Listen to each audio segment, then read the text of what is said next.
So let's say I have a piece of mRNA.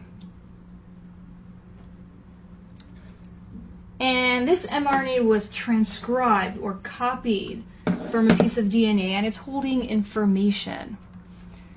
And let's say that each one of these rectangles on our mRNA is one nucleotide. So every 3 nucleotides, or every group of 3 nucleotides, is going to code for 1 amino acid. So 3 nucleotides, or 1 codon. A codon is simply 3 nucleotides. Code for 1 amino acid. And what we want to do is we want to read this piece of mRNA and put together all the amino acids that it codes for in the precise order that they're coded for to make a polypeptide. So polypeptide is a chain of amino acids strung together. And then we want to take this polypeptide and fold it into all sorts of interesting shapes to make a protein. And some proteins actually have more than one polypeptide chain, like the protein hemoglobin, for example. So hemoglobin is a protein in our blood that helps us carry oxygen, and it's made up of 4 polypeptide chains that are folded in a very precise shape or conformation. So the question is, how do we get from this piece of mRNA to the polypeptide that we want? In other words, how do we read this piece of mRNA? And the answer to that question is through a process known as protein translation. And protein translation happens in an organelle in the cell called the ribosome, which is the picture that you're seeing right in the middle. And so let's recap. So protein translation is the process by which we're going to take a piece of mRNA and we're going to run it through the ribosome. And then the ribosome is going to put together the corresponding chain of amino acids known as a polypeptide. And where are these ribosomes found? So ribosomes are found in the cytoplasm of the cell. And they're also found in a different organelle called the endoplasmic reticulum. And there are 2 types of endoplasmic reticulum. There's the smooth endoplasmic reticulum and the rough endoplasmic reticulum. And ribosomes are found in the rough endoplasmic reticulum. And so by looking at this picture, you can see that the ribosome is made up of 2 units, a larger one and a smaller one. And here we get into some differences between eukaryotic cells and prokaryotic cells. So let's make a quick chart. We have eukaryotic cells and prokaryotic cells. And in eukaryotic cells, the larger subunit is 60S. It's kind of a way to measure it, and in a minute we'll get to what that S stands for. And the smaller unit is 40S, but if the 2 units are together, combined, they are 80S. And in prokaryotic cells, the larger unit is 50S. The smaller unit is 30S, but if we combine them together, they are 70S. And you're probably thinking that I'm really bad at math because 60 plus 40 is not 80 and 50 plus 30 is not 70. So to clarify that, let's talk about what this S is. So the S stands for a unit of measurement called the Svedberg. And the Svedberg measures the rate of sedimentation of the ribosomes. So let's explain what that is. So if I were to take a test tube,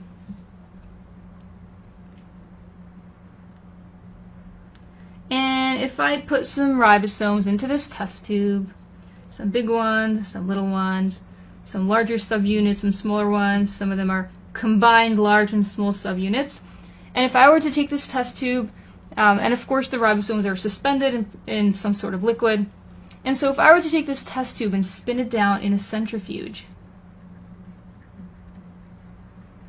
these ribosomes would all fall down to the bottom, settle at the bottom of the tube at different rates. And so the Svedberg measures the rate at which the ribosomes will fall to the bottom of the test tube.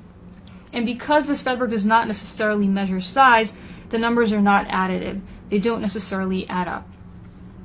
So the next thing I want to ask you is, so the ribosome is putting together its polypeptide.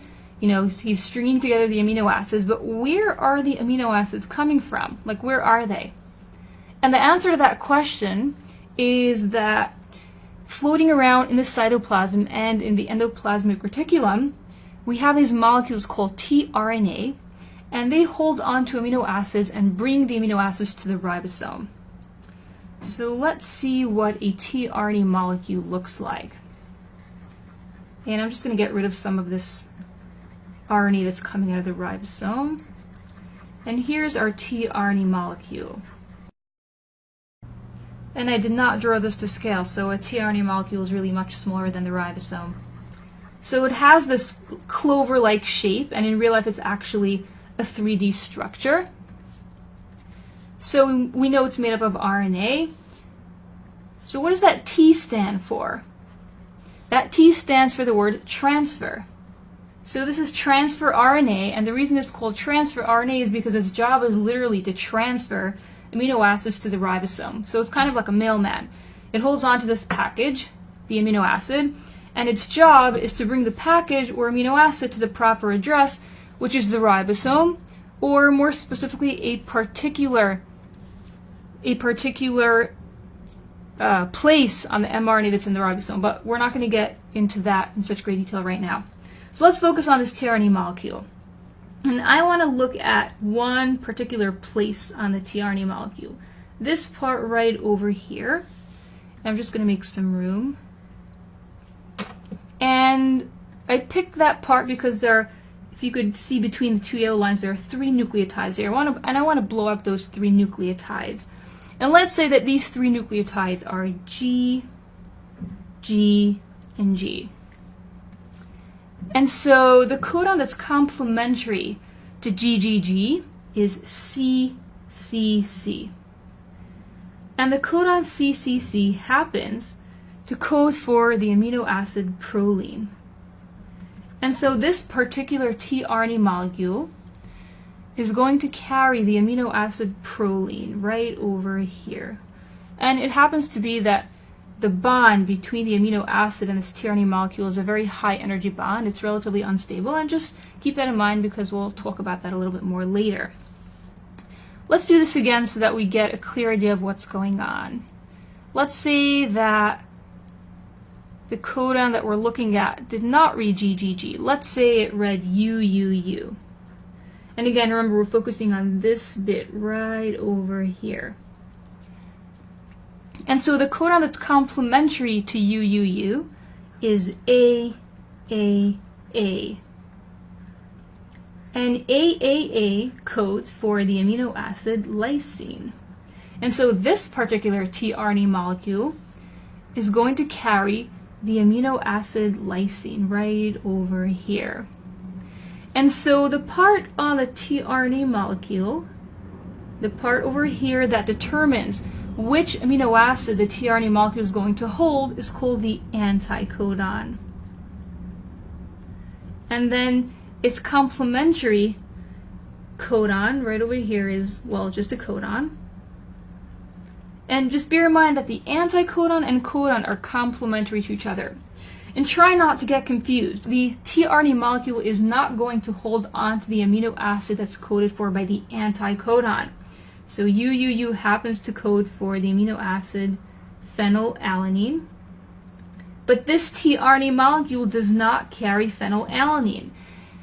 The tRNA molecule carries the amino acid that's coded for by the codon that's complementary to the anticodon.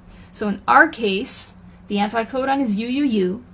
The codon, the complementary codon is AAA. AAA codes for lysine.